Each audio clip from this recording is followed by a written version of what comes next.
En tant que manager, vous êtes au cœur du développement de la culture sécurité de l'unité. Votre application est essentielle. Plusieurs réalités confirment ce point. Tout d'abord, pour les salariés, avoir un comportement sûr n'est pas chose spontanée, y compris si ce comportement met en question leur santé.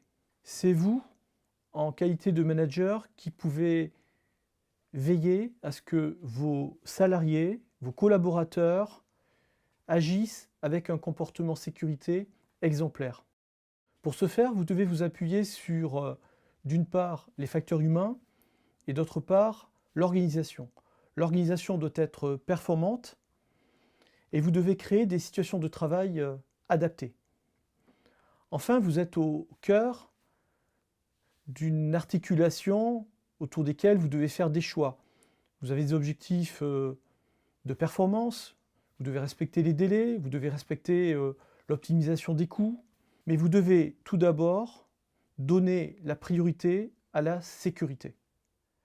La mobilisation individuelle et collective de nos collaborateurs pour le développement d'une culture sécurité passe par le leadership sécurité du manager, c'est-à-dire par notre capacité à favoriser les comportements les plus sûrs.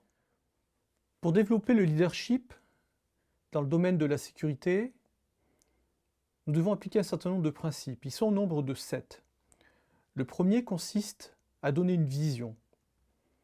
Cette vision doit respecter nos valeurs et nos organisations. Nous devons aussi donner à la sécurité la place qui lui revient. Et cette vision, nous devons la partager auprès du plus grand nombre. Nous devons influencer, convaincre, faire en sorte que chacun se soit investi dans le domaine de la sécurité.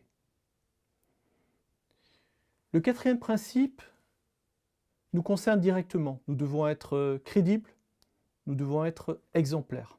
Le cinquième principe consiste à favoriser l'esprit d'équipe, la coopération, à développer la vigilance partagée.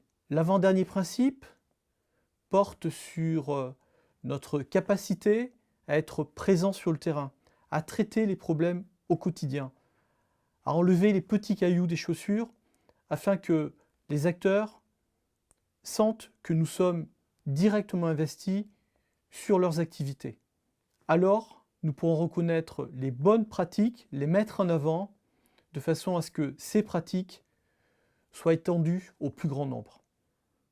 Le manager a un rôle essentiel dans le développement de la culture sécurité de l'unité. C'est vous, en qualité de manager, qui créez les conditions d'implication de vos collaborateurs. C'est vous qui créez le standard sécurité de l'ULM. Pour ce faire, vous pouvez vous appuyer sur quelques leviers. Ce sont les 7 principes fondamentaux que je viens de vous exposer. Merci pour votre attention.